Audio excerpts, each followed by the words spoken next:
Bwana Yesu asifiwe. Karibuni sana wapendwa wetu wote katika kipindi kingine tena cha Bible Study.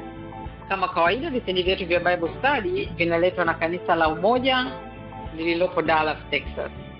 Tunamshukuru Mwenyezi Mungu kwa kutupa kibali kingine tena cha kuweza kujifunza neno la Mungu kwa kutumia njia ya mtandao. Vipindi vyetu vya Bible Study vinakuwa hewani kila Alhamis kuanzia saa 1 mpaka saa 2 usiku, na Alhamisi ya mwisho wa mwezi tunakuwa na kipindi maalum, kipindi cha dakika 90, kipindi cha maswali kutokea kila upande. Karibuni sana katika huduma yetu hii.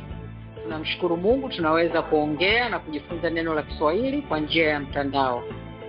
Basi bila kupoteza muda, ningeomba nimkaribishe Brother Jerry ili aweze kuingia atupe utaratibu wetu wa vipindi vya Bible Study, na ndipo tu amkaribishe mwalimu siku ya leo. Karibu sana Brother Jerry. Amen, amen, amen.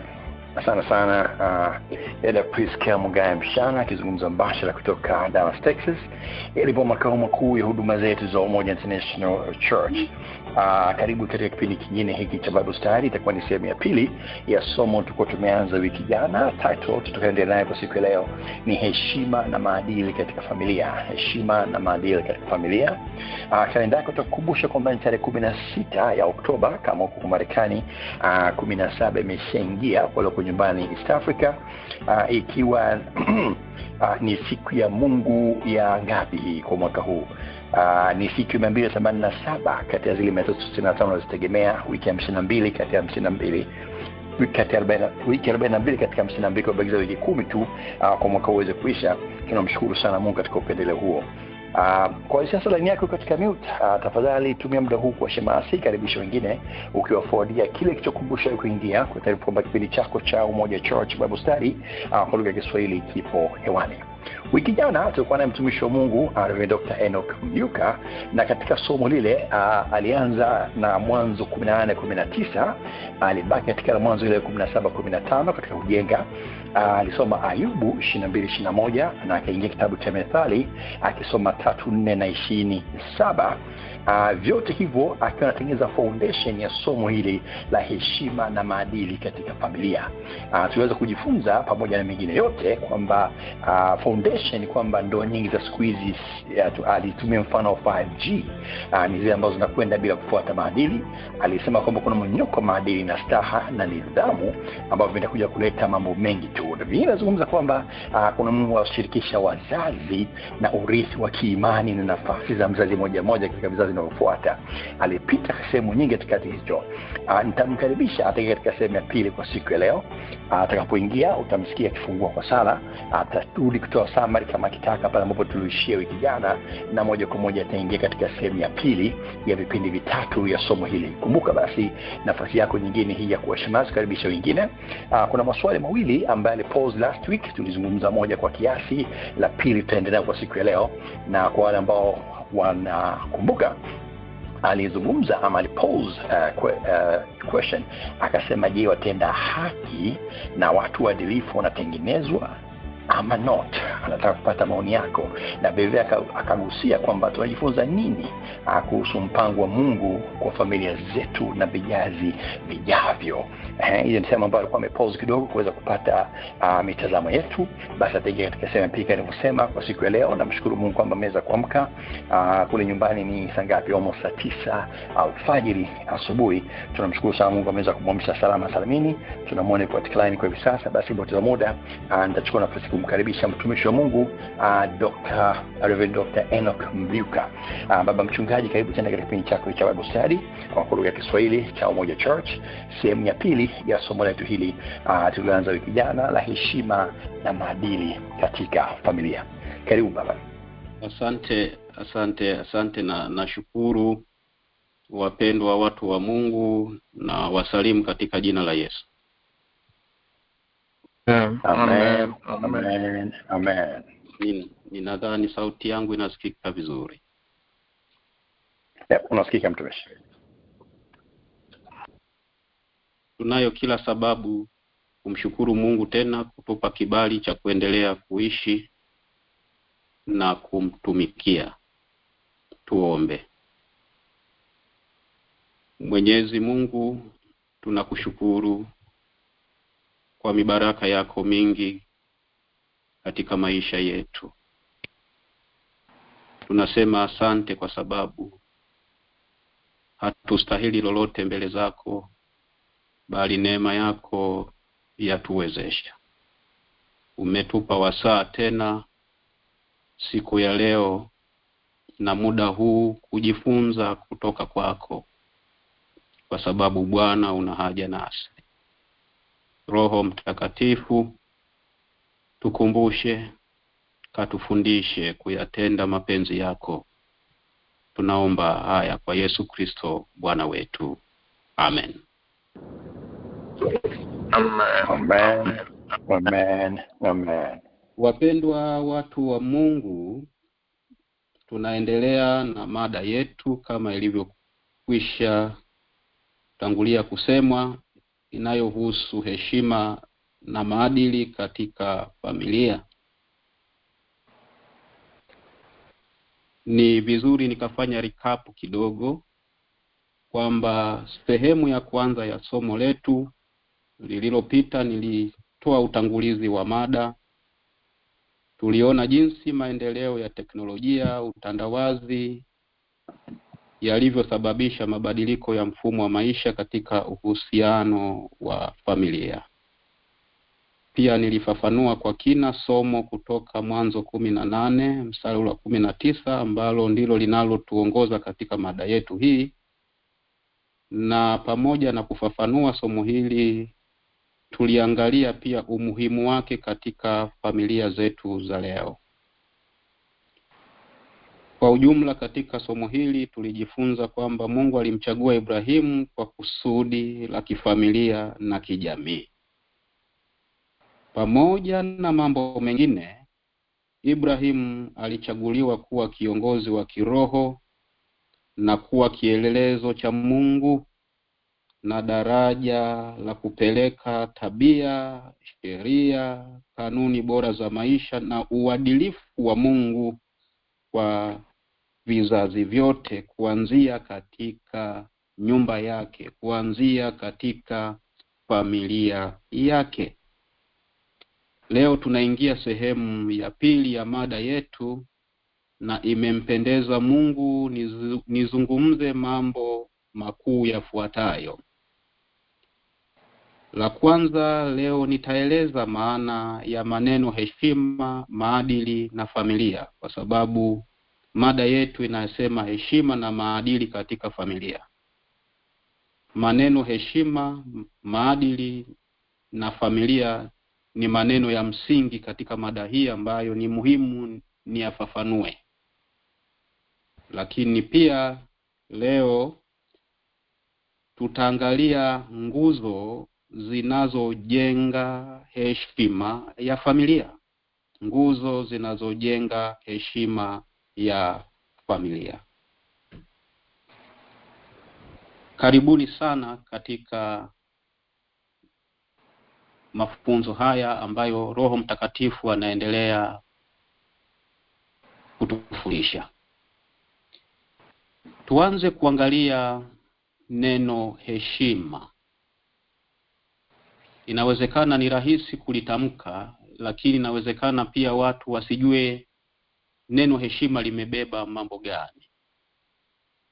Neno heshima lina maana pana na muhimu sana.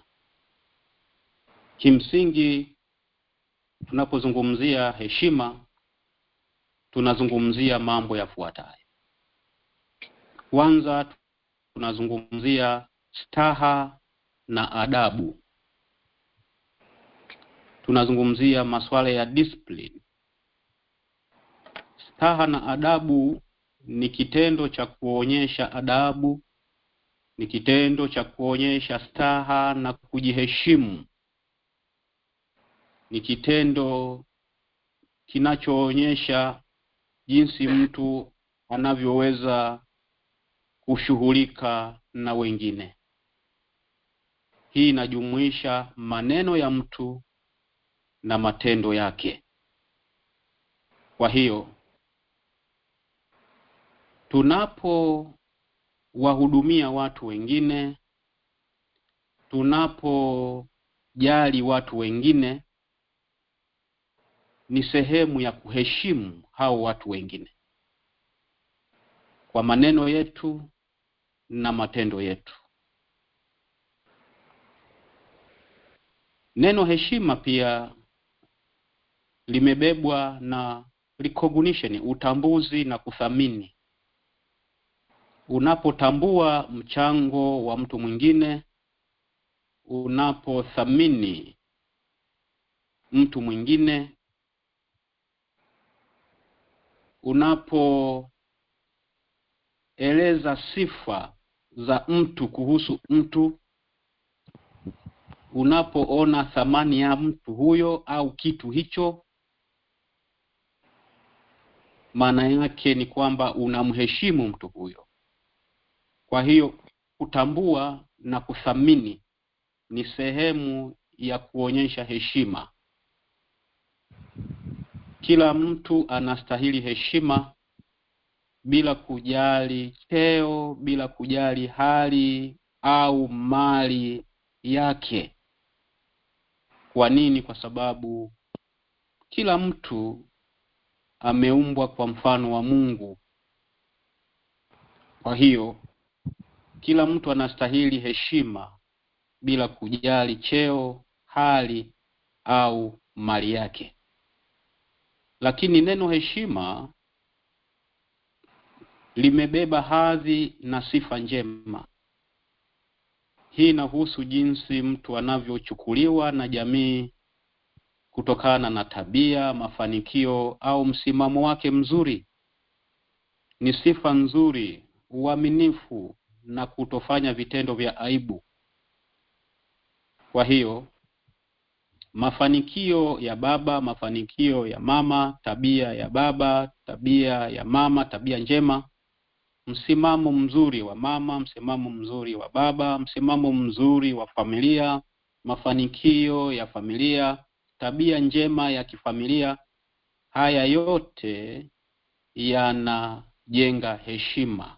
Kwa hiyo neno heshima limebeba hadhi na sifa njema. Kwa ujumla, neno heshima linahusu kuthamini, kutendeana mema na kujali hadhi ya kila mmoja.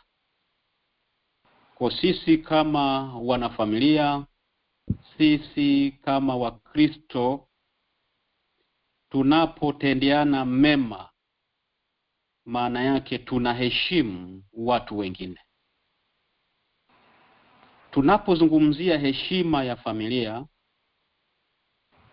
maana yake nini? Maana yake tunazungumzia mambo yafuatayo. Tunazungumzia sifa, tunazungumzia hadhi, tunazungumzia msimamo mwema ambao familia inashikilia ndani ya jamii yao au machoni pa wanajamii wengine, machoni pa waumini wengine.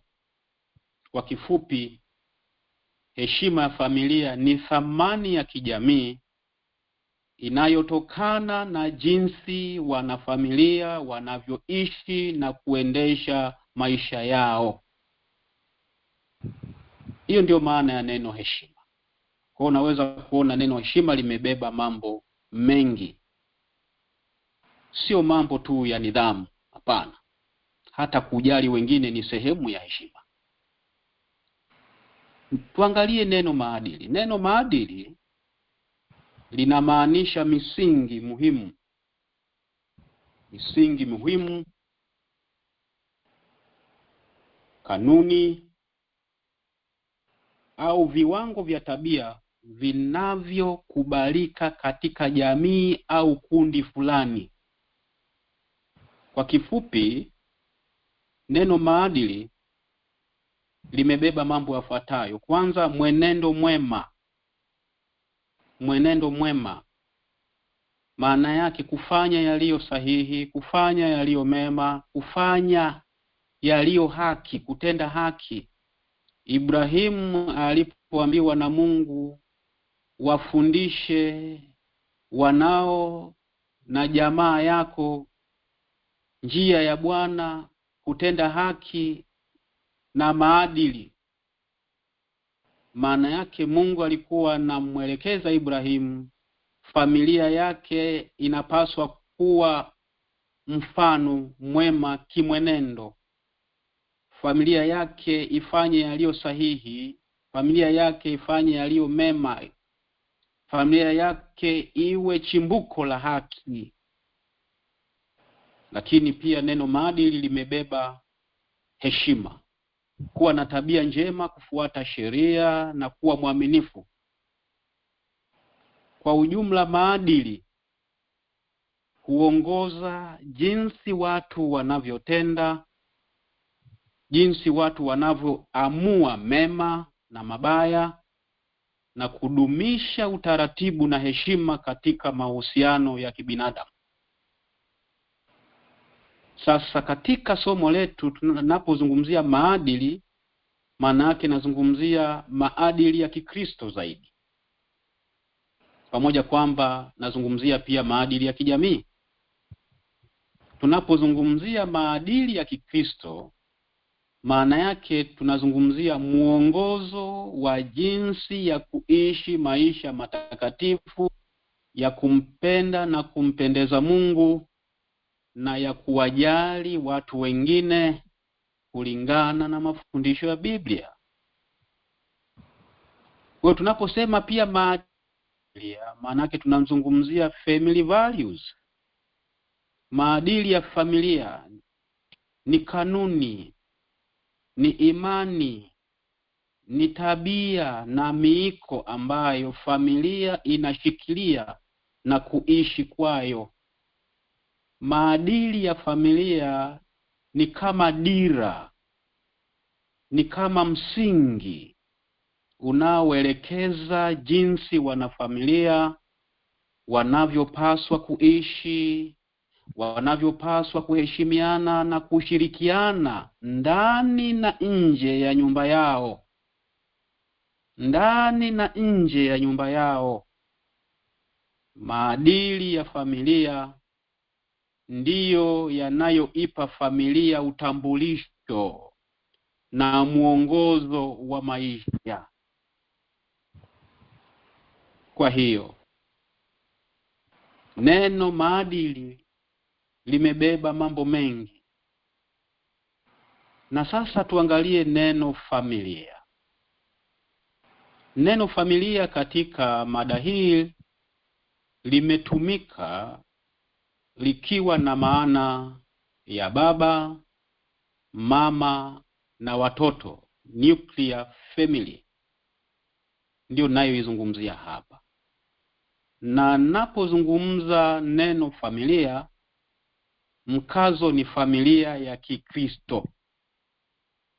Familia ya Kikristo duniani inatazamwa kama taasisi iliyoanzishwa na Mungu, inayotakiwa kuishi kulingana na kanuni na mafundisho ya Biblia.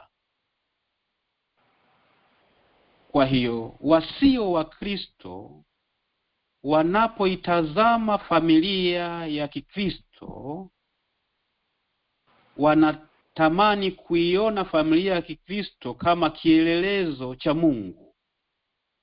Watu wasio wa Kristo wanapoitazama familia ya Kikristo, wamuone Kristo. Watu wanapoitazama familia ya Kikristo, familia ya Kikristo inakuwa ni sauti ya Mungu kwa watu wengine. Kwa hiyo ipo kazi kubwa ya familia za Kikristo kusimama katika nafasi yake ya kuwa kielelezo cha Kristo, kuwa kielelezo cha Mungu kwa maneno na matendo. Na kwa kweli sisi kama familia ya Kikristo, watu wanapotuona wanataka wamuone Kristo kupitia sisi kwa maneno na matendo, na sio maneno pasipo matendo. Kwa hiyo heshima na maadili ya familia ni msingi wa maisha, ni ustawi wa familia na jamii unaoonyesha mfano wa upendo na utaratibu wa Mungu. Watu wanapoiona familia ya Kikristo, watu wanapotutazama, waione sura ya Kristo, wauone mfano wa upendo na utaratibu wa Mungu ndani ya familia ya Kikristo. Ninaamini familia nyingi za Kikristo zingesimama kwenye nafasi yake, zingekuwa baraka sana katika zama hizi za uovu mwingi. Familia yangu, familia yako, watu wanaitazameje? Watu wanaitazameje? Wanaona nini kwenye familia yangu? Wanaona nini kwenye familia yako? Kuwa Mkristo ni jambo moja, kuishi Ukristo ni jambo jingine. Inaweza kuwa rahisi mtu kuwa Mkristo, lakini kazi ngumu ipo kwenye kuishi Ukristo. Ni sawa na kuokoka ni jambo moja, kuishi wokovu ni jambo jingine. Inawezekana ikawa rahisi kuokoka na kazi kubwa ipo kwenye kuishi wokovu. Ninapozungumza na wanandoa huwa nawaambia, kufunga ndoa ni jambo moja, kuishi maisha ya ndoa ni jambo la pili. Watu wengi wanaweza kufanikiwa kufunga ndoa, lakini kazi kubwa ipo kwenye kuyaishi maisha ya ndoa. Na hapo ndipo shughuli yenyewe ilipo. Ninapozungumza na wazazi, nawaambia kupata mtoto ni jambo moja, kumlea mtoto katika njia ipasayo ni jambo jingine. Inawezekana ikawa rahisi kupata watoto, lakini ikawa kazi ngumu kulea. Na malezi, kama nilivyosema kipindi kilichopita, malezi ni utumishi.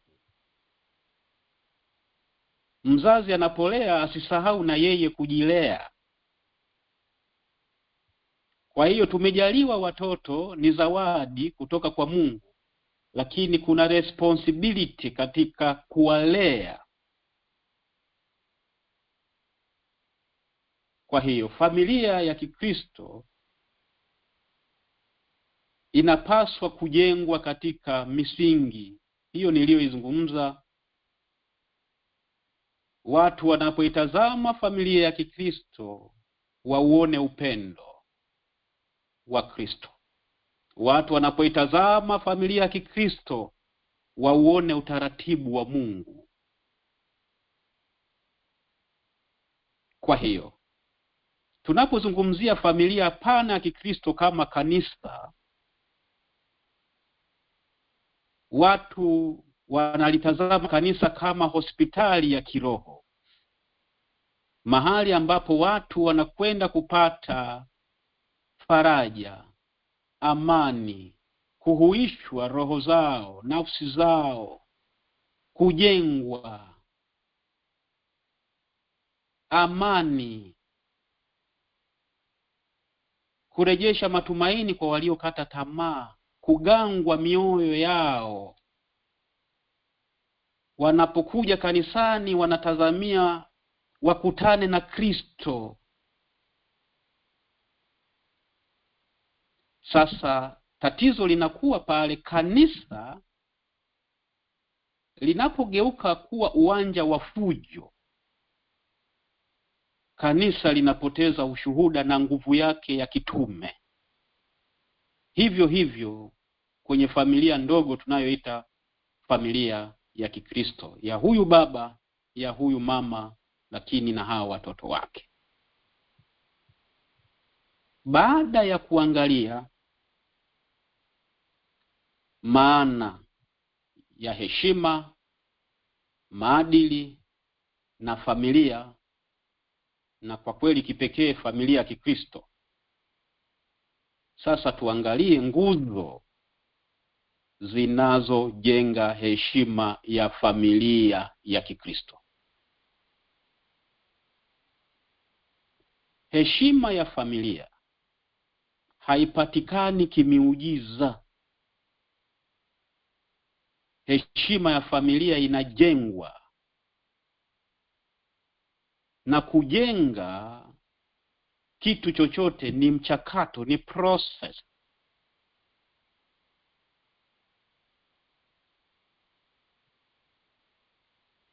Zifuatazo ni nguzo kuu zinazojenga heshima ya familia.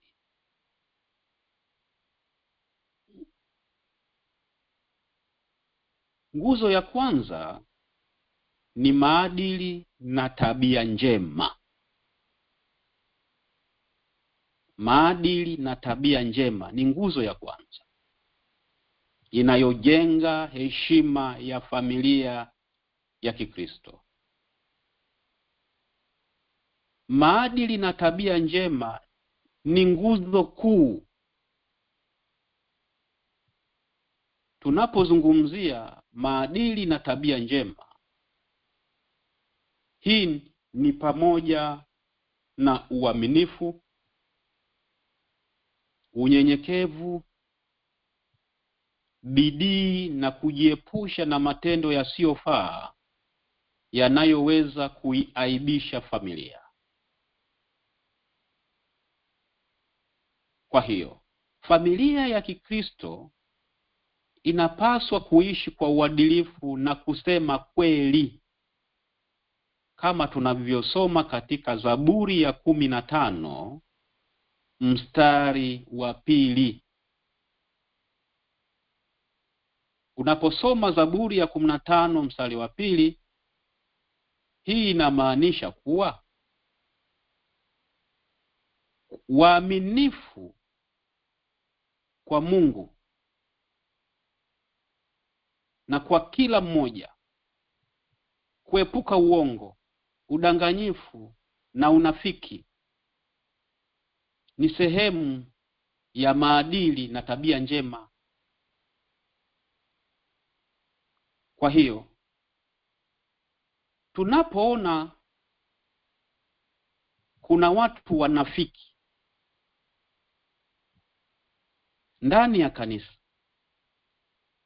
kuna watu matapeli ndani ya kanisa, na kwa kweli matapeli siku hizi ni wengi, na yamkini wako pia watumishi matapeli. Lakini Yesu alishasema mjihadhari na walimu wa uongo, na wa kweli wapo. Sasa mambo haya yanapokuwepo, yanaondoa ile heshima ya familia ya Kikristo. Maadili na tabia njema ni nguzo kuu ya familia ya Kikristo. Familia ya Kikristo haipaswi kusimama katika unafiki, kunenea watu wengine uongo, kuharibu sifa mbaya za watu wengine, kuwanenea ubaya watu wengine, kuwadhihaki watu wengine. Familia ya Kikristo haijaitwa kufanya hayo. Sasa tunaweza kuangalia hali ikoje kwenye kanisa la leo na familia zetu kwa ujumla. Je, wanafiki wako ndani ya kanisa? Watu wanaonenea watu wengine mambo ya uongo wapo ndani ya kanisa? Watu wanaoumiza watu wengine, je, wapo ndani ya kanisa? Watu wanaoharibu sifa za watu wengine, je, wapo ndani ya kanisa? Kama jibu ni ndio, maana yake familia ya Kikristo imepoteza ushuhuda na kusudi la Mungu la kuitwa familia ya Kikristo. Maadili na tabia njema ni nguzo kuu inayoleta heshima katika familia. Maadili, tabia njema. Tabia njema ni pamoja na kunenea watu wengine ukweli. Tabia njema ni pamoja na kutokufurahia anguko la mwingine. Tabia njema ni kumtakia mwingine mema, sio kutomtakia mema. Tabia njema ni pamoja na kumtakia mtu heri na sio kuumizana.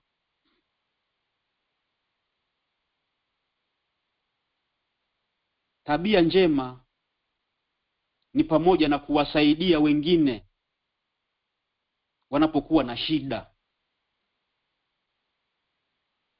kujali, kuthamini utu wa watu wengine.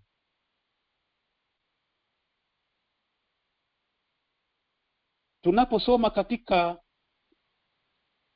amri za Mungu kwamba usiseme uongo, amri hiyo inasisitiza uadilifu wa familia ya Kikristo, maisha ya Mkristo. Kwa hiyo maadili na tabia njema ni nguzo muhimu sana inayojenga heshima ya familia. Nguzo ya pili ni upendo na mshikamano. Kuwa na umoja, kama nilivyosema, kusaidiana wakati wa shida na kudumisha mahusiano mazuri ya wanafamilia. Upendo ndiyo kiini cha maadili yote ya Kikristo. Na huu ndio msingi wa maneno ya Mungu katika kitabu cha Wakorinto wa kwanza sura ya 13. Ninataja vifungu hivi, kila mmoja atasoma kwa wakati wake. Wakorinto wa kwanza sura ya 13. Neno la Mungu linakaza kuhusu upendo kama kiini cha maadili yote ya Kikristo. Maana yake nini? Maana yake ni kwamba katika familia, na kwa mujibu wa Wakorinto wa kwanza 13, upendo unajidhihirisha katika uvumilivu, katika fadhili, katika kutokuona wivu, kutojivuna, kutohesabu mabaya, kufurahia kweli na kusameheana. Upendo unaozungumzwa hapa ni upendo wa dhabihu, wa kusacrifice. Upendo unaozungumzwa hapa si upendo wa masharti, ni upendo wa dhabihu. Sasa tunaweza kuangalia, je, katika familia zetu upendo upo? Mshikamano wa kifamilia upo? Na je, watu ambao si Wakristo wanaona nini kwetu? Upendo upo? Mshikamano upo? Umoja upo? Na ndio msingi wa maneno ya Yesu katika sala yake ya mwisho kabla hajayaendea mateso. Analiombea kanisa: Baba, na waombea hawa wawe na umoja kama mimi tulivyo na umoja nao, ili watu wapate kusadiki kwamba wewe ndiye uliyenituma. Kwa hiyo umoja unapokosekana katika familia ya Kikristo, upendo unapokosekana, ni kumdhalilisha Kristo.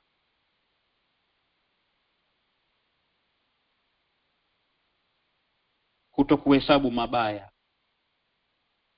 Unakuta mtu anahesabu mabaya, namwambia mtu mwingine, mwaka jana tarehe fulani Januari ulifanya jambo hili, na leo mwezi June you do the same. Mtu ana notebook ya kuorodhesha makosa. Huo sio Kristo. Familia ya Kikristo haipaswi kuishi hivyo.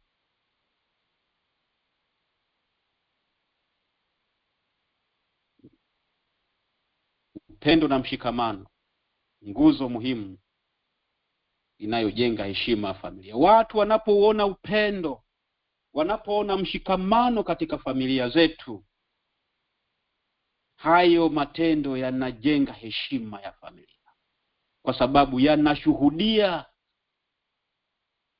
nguvu na ukuu wa Mungu kupitia familia hiyo. Nguzo ya tatu inayojenga heshima ya familia ni kutunza sifa. Kutunza sifa. Kila mwanafamilia anapaswa kuwa makini na matendo yake popote alipo, akijua kwamba tabia yake inaakisi familia nzima. Baba akifanya vituko, akifanya mambo yasiyofaa, mama akifanya mambo yasiyofaa, watoto wakifanya mambo yasiyofaa, yeyote kati yao anapofanya mambo yasiyofaa, kwa vyovyote vile anaharibu heshima ya familia. Akifanya mazuri, anajenga heshima ya familia. Na ndio maana ni muhimu kuleana, ni muhimu kutunzana, ni muhimu kusaidiana, ni muhimu kuelekezana, ili kujenga heshima ya familia. Familia ya Kikristo sio mahakama. Familia ya Kikristo sio mahabusu. Familia ya Kikristo ni chemchemu na chimbuko la faraja, amani, mshikamano na matumaini mapya. Kila mwanafamilia anapaswa kuwa makini na matendo yake popote alipo, ili kutunza heshima ya familia. Jambo la 4 ambayo ni nguzo familia ni msamaha na maridhiano. Msamaha na maridhiano. Msamaha na maridhiano. Kwa kuwa wanadamu wote hukosea. To err is human. Msamaha ni maadili muhimu sana. Kwa hiyo kumsamehe mwingine ni sehemu ya uadilifu. Familia za Kikristo zinapaswa kuishi katika roho ya kusameheana, tena haraka, kama Kristo alivyotusamehe, kama tunavyosoma katika Wakolosai sura ya 3 mstari wa 13. Wakolosai 3 mstari wa 13. Kama Kristo asingetusamehe sisi, tungekuwa wapi? Kuvumiliana, upole, kuwa na kiasi, kusaidia familia kuishi kwa amani na furaha. msamaha na maridhiano ni nguzo muhimu inayojenga heshima. Familia ya Kikristo isiyo sameheana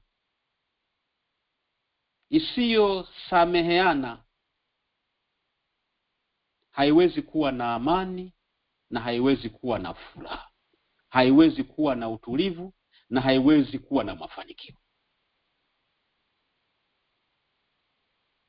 Unapojifunza kusamehe wengine, unajifunza pia kujisamehe mwenyewe. Na hii inaimarisha mahusiano yako ya karibu na Mungu mwenyewe, lakini pia na watu wengine, lakini pia kujenga msingi wa huruma na uelewa. Nirudie tena, unapojifunza kusamehe wengine, unajifunza pia kujisamehe mwenyewe. Na hali hii inaimarisha mahusiano mema na Mungu na watu wengine. Na ndio maana neno la Mungu linatuelekeza kwamba kama umekosana na mtu, kabla hujatoa sadaka yako, kwanza kapatane na mtu huyo. Neno la Mungu linasisitiza sana kuhusu vertical and horizontal relationship. Uhusiano wetu na Mungu lazima uanze kwenye uhusiano wetu sisi kwa sisi. Mtu hawezi kusema anampenda Mungu, anamtumikia Mungu, yeye ni mtu wa Mungu wakati anachukia watu wengine. That is not Christianity. That is not spirituality.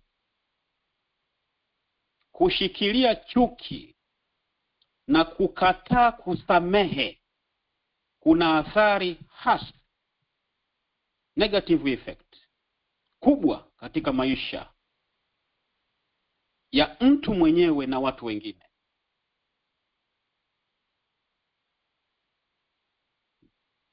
Baadhi ya athari hasi ni kuongezeka kwa stress na afya mbaya. Mtu ambaye ameshikilia chuki, anakataa kusamehe wengine, maana yake ni kwamba anaongeza stress, anatengeneza mgogoro wa afya yake. Kwa nini? Kwa sababu chuki ya muda mrefu inamweka mtu katika hali ya mapambano, fight or flight. Tena hayo mapambano ya muda mrefu.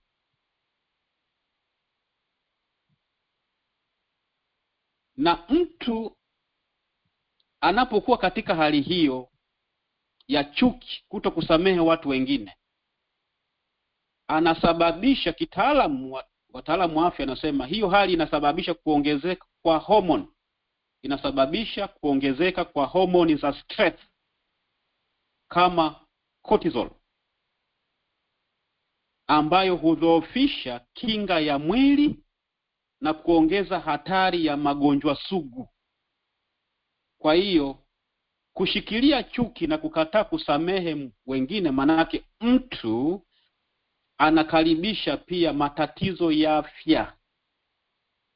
afya ya akili, roho na mwili. Kwa hiyo kusamehe si kitendo unachomfanyia yule aliyekukosea tu, bali kusamehe ni zawadi mtu anayojipa mwenyewe kwa ajili ya amani yake, afya yake na uhuru wake wa kuendelea na maisha. Kwa hiyo msamaha na maridhiano ni nguzo muhimu inayoleta heshima katika familia. Familia isiyo na tabia ya kusameheana haiwezi kuwa na amani na furaha. Mungu akitupa neema, wakati mwingine nitazungumza kwa kina mada isemayo nguvu ya msamaha na madhara ya kutokusamehe, kiroho, kiafya na kiuhusiano. Hii ni mada nyingine inayojitegemea. Kama haijawahi fundishwa, na Mungu akitupa neema, basi tunaweza kuizungumza wakati fulani. Wapendwa watu wa Mungu, hayo ndiyo Mungu aliyokusudia tuweze kutafakari pamoja siku ya leo. Napenda niongeze maswali mawili yafuatayo yatakayoongoza majadiliano yetu. Swali la kwanza ambalo natamani tutafakari pamoja ni hili: je, kuna tofauti kati ya kumpenda mtu na kumheshimu? Je, kuna tofauti kati ya kumpenda mtu na kumheshimu? Na la pili, je, unaweza kumheshimu mtu usiyempenda au kumpenda mtu lakini usimheshimu? Je, unaweza kumheshimu mtu usiyempenda au kumpenda mtu lakini usimheshimu? Pamoja na swali ambalo sehemu ya kwanza iliyopita hatukuweza kuliangalia, basi tuongeze na haya yatusaidie tunapoendelea kutafakari.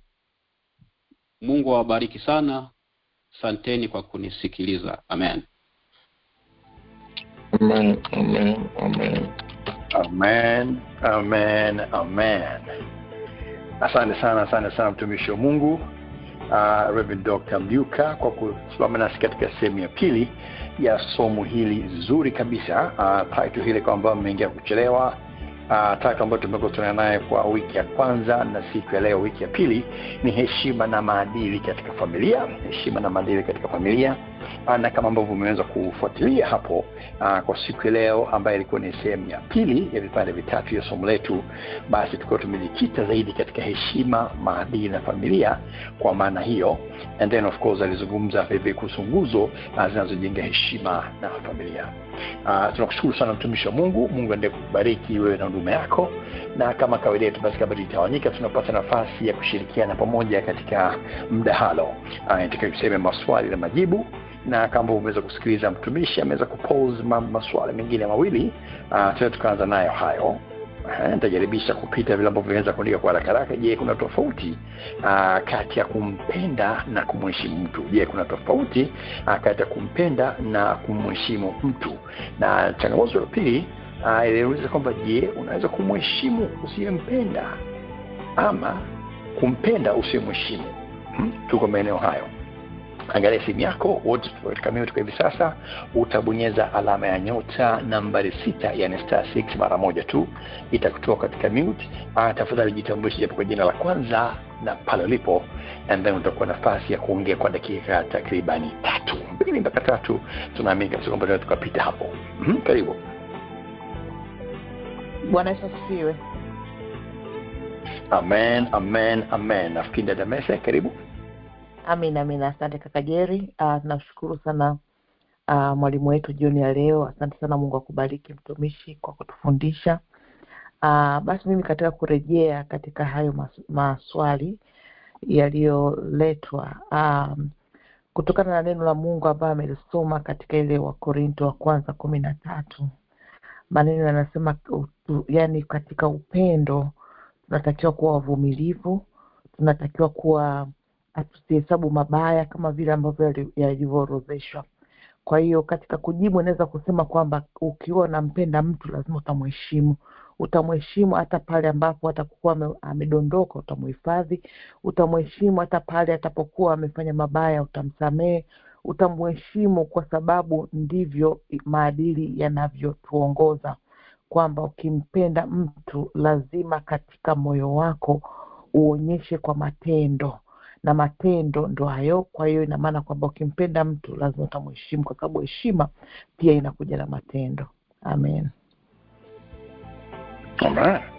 Sana sana Dameso kwa kuzungumzia vizuri mjadala wa siku leo, na amesimama katika ile portion ya pili ambayo inauliza kama unaweza kumheshimu usiyempenda ama ukampenda usiye mheshimu.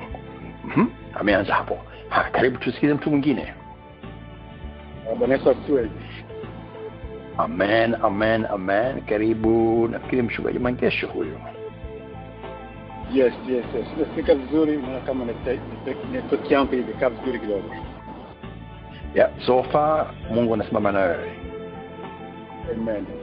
Mimi katika swali moja hapo nilikuwa na mtazamo tofauti kidogo na dada Mete, in the sense kwamba naweza nikamheshimu mtu lakini nisimpende. Na kwa mfano ni mfano tu, ninaweza nisimpende Rais Trump labda kutokana na sera zake anazoziendesha anazozifanya, lakini bado nitamheshimu yeye kama rais, nitaheshimu yeye kama ile nafasi. Lakini ninaweza nisimpende kwa sababu ya sasa. Kutokumpenda sio kwamba namchukia, sio kwamba nasema kwamba mimi mnyama ni hivyo, sema tu labda kwa kuwa sijafurahishwa na baadhi ya vitu anavyovifanya, lakini bado nitaheshimu ile nafasi, ile position kama rais kwa kutii sheria za nchi. Kwa hiyo niko na mtazamo tofauti kidogo, lakini I stand to be corrected ya kwamba bado ninaweza nikamheshimu mtu lakini not necessarily nikampenda, lakini sisemi kama namchukia, kama I hate this person, lakini kutokana labda na vitu ambavyo anavyofanya ambavyo kwangu mimi naona kama ni machukizo, then naweza nisimpende lakini nikaheshimu vitu ambavyo anavisimamia. Amen. Asante sana. Na wewe baki na mtumishi, ulikuwa na tipito also katika swali la kwanza ambalo kunasema, je, kuna tofauti kati ya kupenda na kuheshimu? Kwa mtazamo wako. Yes, kuna tofauti. Unaweza ukampenda mtu lakini usimheshimu. In the sense ya kwamba again, naweza nikirudi tena again kwa let's say again, mimi nataka ni just very kitu mfano kama kwa viongozi, naweza nikampenda kiongozi fulani kama lakini siheshimu anachokifanya au madaraka yake au kitu kama hivyo. Yeah. Amen. Asante sana. Na nafikiri Zamesha naye japokuwa hakwenda huko, nafikiri kutokana na jibu lake inaonekana kabisa kwamba naye anaona kwamba kuna tofauti hapo kati ya kupenda na kuheshimu. Asante sana. Karibu mtu mwingine. Karibu. Alama nyota namba 6 kutoka katika minuti jina la kwanza hapa ulipo. Kuna haya maswali mawili ambayo tunatembea nayo, lakini vivyo ni ruksa kama una swali tofauti la kumuuliza mkufunzi wetu, unaweza kutumia nafasi hii pia. Tunacheza na hayo mawili pamoja na ile moja la last week au nilitamka hapo, anaweza karudia kama mtu akihitaji. Tunaweza kupita katika hayo, but at the same time kama sema hapo awali kwamba kama una swali la kwako tofauti, tumia nafasi. Angalia kwanza alama ya nyota namba 6 katika simu yako, ndio utaweza kuzungumza. Jina la kwanza pale ulipo. Karibu. Bwana Yesu asifiwe. Amen. Karibu tena Damese. Amina. Asante samani, narudi tena. Kidogo nataka kupozi hapo kwa mchungaji Mangesho. Kumbuka mtumishi wa Mungu anatufundisha, anasema familia ya Kikristo ina maana maisha ya Kikristo. Kwa hiyo hapa tunapozungumzia upendo ni katika Ukristo. Katika Ukristo sidhani kama kuna popote unasema kwamba unaweza kumpenda mtu usimheshimu au unaweza kumheshimu mtu usimpende. Sijajua hiyo zaidi, lakini ninachojua ya kwamba katika Ukristo tunatakiwa katika upendo wetu tuonyeshe kwa dhati. Yaani kwamba si mdomoni, kwa sababu unaposema unampenda afu mheshimu itanimini mdomoni si moyoni. Lakini katika Ukristo, katika kupenda kwetu tunatakiwa tupende kutoka moyoni, kwa sababu Mungu anatazama moyo, atazama yale maneno tunaoongea. Ndio maana hata mtumishi wa Mungu akasema kwamba si maneno bali matendo. ina maana matendo yako yaoane na moyo wako unavyofikiria. Kwa sababu unaweza kusema kwamba huyu nampenda lakini simheshimu. Sasa unampendaje kama umheshimu? Aha. Amen, amen. Karibu. Nimesikia the message, nimefurahi sana kujibu hapo. Na again niko tayari kwa correct. Mimi ninavyoelewa, heshima lazima iwe earned.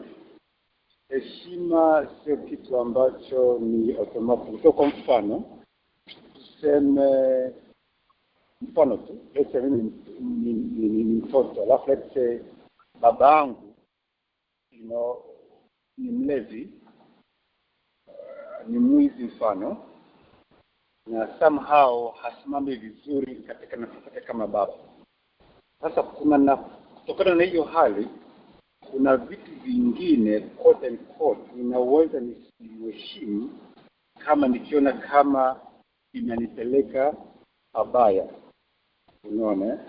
Kwa hiyo kwa mfano baba akasema kwamba fanya kitu ambacho sio kizuri, hapo mimi nitabidi kwake yeye anaweza kusema kwamba nimvunjia heshima. Unaona?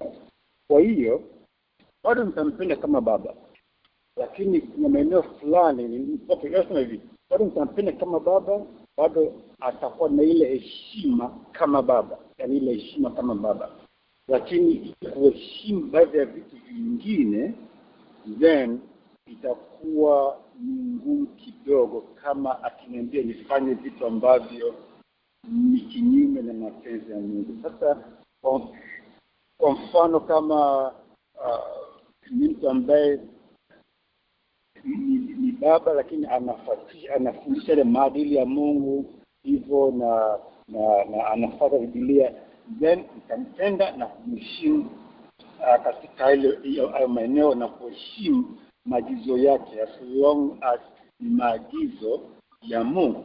Kwa hiyo kwa mfano baba akiniambia kwamba nifanye kitu ambacho sio sahihi, na baba nakupenda, lakini katika ile eneo hilo hapo kwa kweli sitasimama na wewe. Sasa baba anaweza kuniambia mimi babako, mbona uniheshimu?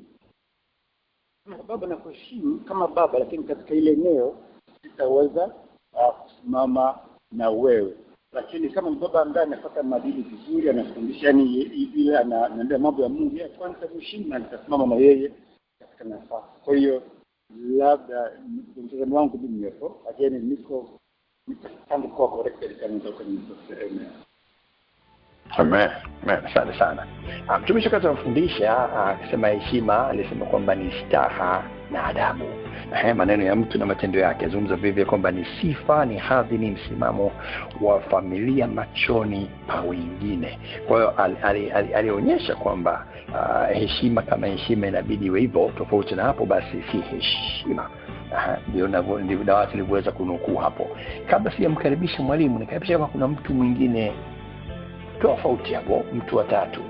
Inawezekana una point mbadala. Angalia simu yako, alama nyota namba 6 itakutoa katika mute. Nitakuwa busy dakika 2 zilizobakia. Pale tulipo katika discussion hapo, patam kidogo. Je, unaweza kumheshimu usiyempenda ama ukampenda usiyemheshimu? Tuko maeneo hayo. Na paraphrase Dr. Mbyuka, kuna line zaidi ya 50 zinameremeta, wengine wamekaa zaidi ya wawili na kuna vichwa. Challenge uliotusogezea hapo, hebu tusaidie kidogo pendekezea. Moja kachomoka. Bibi Feba, karibu. Amina, ubarikiwe mtumishi wa Mungu kwa ukaribisho huo. Abarikiwe Bishop kwa somo zuri kabisa. Mungu ambariki sana. Siku tofauti. Kwa kweli kuna mwingine ninampenda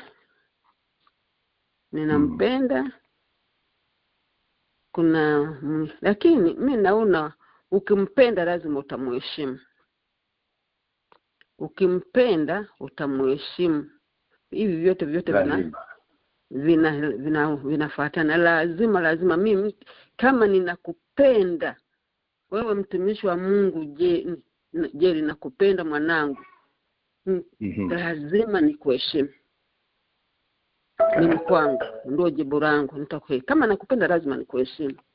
Kama sikupendi na tabia zako hovyo hovyo, basi nitaendelea kuombea, lakini nitaendelea nakupenda, ndio mahamu ambayo tumepewa, lakini nitakupenda na kuendelea kukuombea, lakini heshima itakuwa kidogo. Aha. Bana tofauti pale. Asante sana. Haya, Dr. Mluka, muda wangu unanishika bega hapa, lakini naweza nikakuaminisha dakika nyingine moja kujaribisha kupita hapo pana mchanganyiko kidogo. Inawezekana lugha, inawezekana uhalisia. Kwa mtazamo wako unasemaje katika hili? Nimejibu. Mimi Amen. Dr. Mluka, karibu. Mluka samani. Asante sana kwa mjadala mzuri ambao unaweza kuwa endelevu kwa wakati wowote. Na mimi nichangie tu kwa kuhitimisha kwamba kwanza ni muhimu kufahamu tofauti ya maneno upendo na heshima. Ni muhimu tufahamu kwamba tunapozungumzia neno upendo, maana yake tunazungumzia hisia ya ndani ya moyo wa mtu. Ndio upendo unavyozungumzwa, hisia ya ndani. Kwa hiyo neno upendo linahusisha hisia ya ndani ya mtu, kujali sana ustawi wa mtu mwingine, na wakati mwingine mtu anakuwa na uhitaji wa kuwa karibu naye. Kwa hiyo upendo unahusisha hisia za ndani. Neno heshima yenyewe halihusishi hisia. Heshima inahusisha mtazamo na matendo au behavior inayoonyesha kutambua, kukubali na kuthamini hadhi, haki na mipaka ya mtu mwingine. Kwa hiyo heshima haihitaji mvuto wa kihisia, ila upendo unahusisha hisia. Katika heshima unapaswa kumheshimu mtu hata kama humpendi binafsi. Unapaswa kumheshimu kiongozi wako hata kama humpendi. Unapaswa kumheshimu mpinzani wako au unayemwona ni mpinzani au mtu yeyote hata kama humpendi. Sasa nihitimishe kwa kusema hivi: unaweza kumheshimu mtu ambaye humpendi, lakini pia unaweza kumpenda mtu lakini usimheshimu. Na hii inatokea mara nyingi sana katika mahusiano, hasa mabaya ya watu. Sasa Kikristo, hiyo ndio kwa nazungumza ni kwa ujumla. Kikristo, mahusiano bora na yenye afya yanahitaji pande zote hizo mbili. Upendo kwa maana ya kujali na kuungana kihisia na mtu mwingine, lakini pia inahitaji heshima kwa maana ya kuthamini utu, mipaka na haki za mtu. Nijibu kwa namna hiyo. Somo letu linaendelea kwa sehemu ya mwisho, part 3, tarehe 24, na tarehe hiyo tutazungumza kuhusu mambo yanayochangia kuporomoka kwa heshima na maadili katika familia. Halafu pia sasa tutahitimisha kwa kuangalia nini kifanyike. Asante sana. Amen. Sasa mtumishi wa Mungu Reverend Dr. Mbyuka, kwa changizo lako na jibu zuri kabisa ambalo umeweza kutupatia hapo. Na kwa sababu ya muda basi na lazima kuweka nukta. Niwashukuru wote ambao tumeweza kwa pamoja kwanza mpaka mwisho kwa siku ya leo. Lakini kabla sijarudi na kuanza kipindi kama kawaida, mniruhusu basi nitamkaribisha mtumishi wa Mungu, mchungaji kiongozi wa makanisa moja Reverend Dr. Absalom Nasua, Na kabla yake nitaanza na watu outreach kwa siku ya leo. Nitakaribisha kwanza kiongozi wa outreach atuongoze katika declaration, and then nitamkaribisha Dr. Nasua kwa kutoa nasaha zake, na and then baada hapo atatuisha kipindi, tutarudi kwangu tuweze kumaliza kipindi. Outreach, karibu kwa declaration yetu ya mwezi huu. Amen, amen, amen. Bwana Yesu asifiwe, watumishi na wapendwa katika Bwana. Amen, amen, amen. Amen. Kajeri kama outreach mwezi huu wa 10 tunaendelea kufanya declaration na kupinga mauaji ya watoto na walimu shuleni kwa njia ya silaha na gun violence mashuleni. Kwa hiyo basi tendeni mbele za Mungu wapendwa, tukapate kwa mute mic yako na kulikia kwa watoto wote wakiwa mashuleni jioni, watasoma mahali watasoma salama na kwa amani ya Bwana. Basi tuombe. Baba,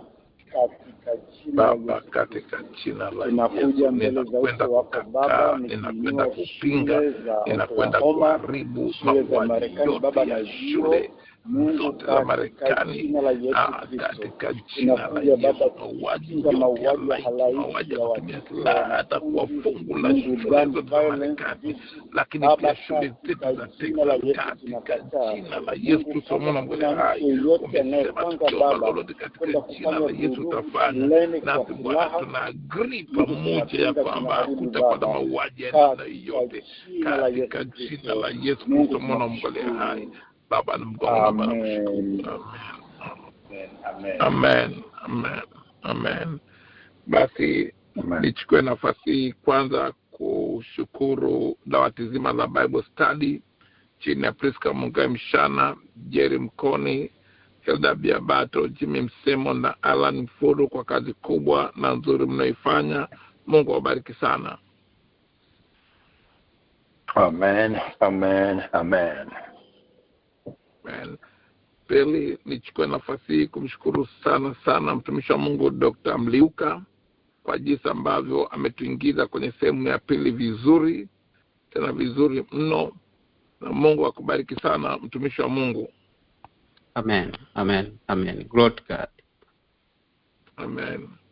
Kama ambavyo tumekuwa tukidokeza mara kwa mara ya kwamba chuo chetu cha UIBC, moja ya vitu vikubwa tunavyojivunia ni kuwa na maprofesa wenye weledi mkubwa na ufahamu mkubwa wa mambo ya Mungu, lakini pia mambo ya kijamii ambazo zinatuzunguka.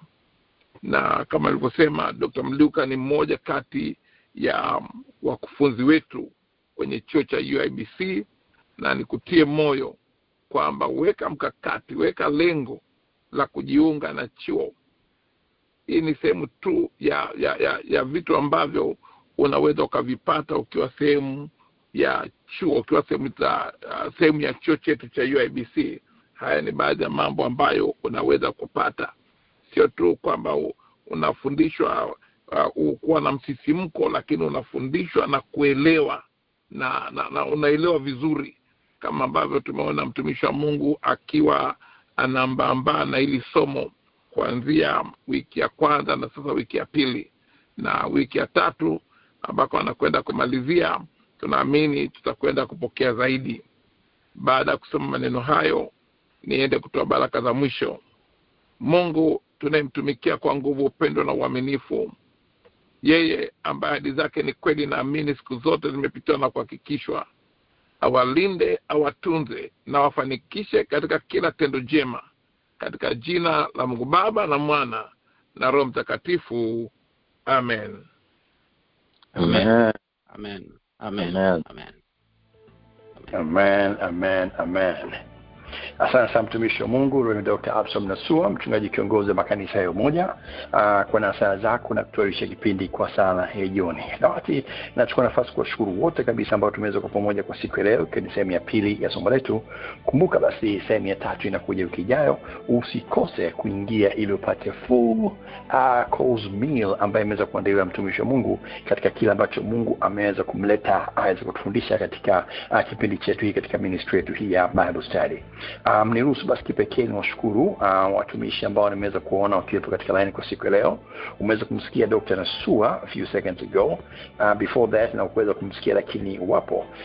Namuona mwalimu Olivia Andrews kutoka New Jersey, mwalimu Minister Gladys Msemo kutoka pale Kilimanjaro Tanzania, namuona Minister Jessica Karataraia wa hapa Dallas, mchungaji Mangesho aliweza kumsikia, Mama Maro kumsikia lakini yupo, mama mchungaji anatika Pangalamuna kumsikia lakini yupo, na kama alivyosema pale basi mtukufunzi wa mada yetu ya siku ya leo Reverend Dr. Enoch Mluka. Shukrani kwa wale ambao pata nafasi ya kuuliza ama kuchangia maswali kwa siku ya leo. Tuweza kupata nafasi ya kumsikia dada Messi kutoka Connecticut, mtumishi wa Mungu mchungaji Mangesho kutoka pale Tulsa, Oklahoma, na Bibi Favor wa Portland, Maine kuchangia ama kuuliza maswali kwa siku ya leo. Naam.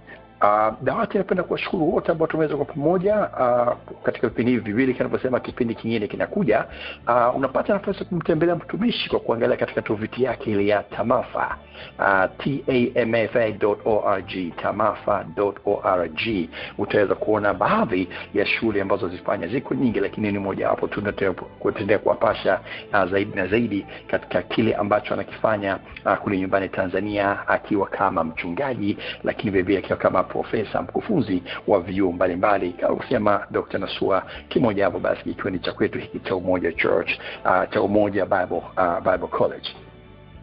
Na kwa niaba ya dawati zima la Umoja Church Bible Study, la Priska Mungai Mshana, dada Hilda Biabata Kari, brother Jim Msemo, brother Alan Mfuru, na ito Jerry Mkonyi, tuatikiwa temane Bwana. Tukutane tena wiki ijayo, na kumbuka basi kuisha kipindi hiki ni mwendelezo wa vipindi vingine vinapojia kwa Isana Makanisa ya Umoja. Prayer itakuwa hewani kama kawaida na saa 12 asubuhi kwa time za huku Dallas, Texas, katika namba yetu ile ya prayer line. Kipindi hiki kitakuwa tena hewani wiki ijayo katika muda na wakati kama wa leo, katika namba hii ya Bible Study.